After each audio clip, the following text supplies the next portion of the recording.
এক সময়ের কথা, উঁচু সবুজ পাহাড়ে ঘেরা এক শান্ত গ্রামে থাকত ২৪ বছরের এক তরুণ, রাহাত। তার মনের ভেতর সব সময় অস্থিরতা কাজ করত। প্রতিদিন অসংখ্য চিন্তা ঘুরপাক খেত তার মাথায়, অতীতের অনুশোচনা আর ভবিষ্যতের চিন্তা। এই কারণে সে কখনো শান্তি বা সুখ অনুভব করতে পারত না, ঠিকমতো ঘুমাতে পারত না, কাজে মন বসাতো না, এমনকি হাসতে ভুলে গিয়েছিল সে। একদিন রাহাত শুনল দূরে এক পাহাড়ি গ্রামে এক জ্ঞানী বৃদ্ধ মানুষ থাকেন।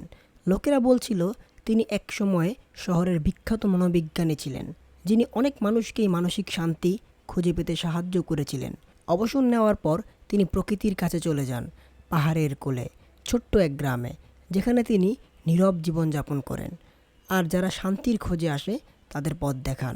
এই কথা শুনে রাহাতের মনে আশার আলো জ্বলে উঠল।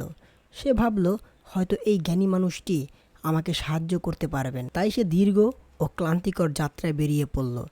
পাহাড়, বন আর নদী পেরিয়ে অবশেষে সেই গ্রামে পৌঁছালো। সেখানে সে দেখতে পেল গাছপালা ও ফুলে ঘেরা ছোট্ট কাঠের এক বাড়ি। বারান্দায় বসে আছেন সেই বৃদ্ধ মানুষটি, চোখ বন্ধ, মুখে এক অদ্ভুত শান্তির ছায়া। রাহাত আস্তে গিয়ে বলল, দাদু, আমার মন একদম শান্ত না।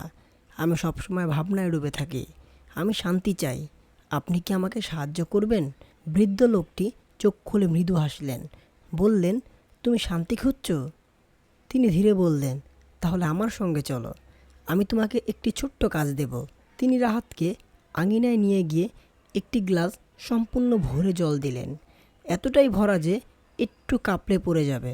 তারপর বললেন, এই গ্লাসটা হাতে নিয়ে গ্রামের শেষ পর্যন্ত হাঁটো ও তারপর ফিরে এসো, কিন্তু সাবধান, এক ফোঁটাও জল যেন না পড়ে। রাহাত অবাক হলেও রাজি হলো। খুব সাবধানে গ্লাসটা হাতে নিয়ে হাঁটতে শুরু করলো। রাস্তা ছিল সরু, আশেপাশে লোকজনের ভিড়, বাচ্চারা খেলছে, কুকুর ডাকছে। তবুও রাহাত চারপাশে তাকালো না। তার চোখ ছিল শুধু কেবল জলের দিকে। প্রতিটি পদক্ষেপ মনোযোগ ধরে রাখলো, যাতে এক ফোঁটাও না পড়ে। শেষে যখন ফিরে এলো, তার মুখে গর্বের হাসি। বলল, দাদু, আমি পারলাম, এক ফোঁটাও পানি পড়েনি। বৃদ্ধ মানুষটি হাসলেন এবং বললেন, ভালো করেছো রাহাত, কিন্তু বলো তো, তুমি কি রাস্তায় বাচ্চাদের খেলতে দেখেছিলে? কুকুরের ডাক শুনেছ?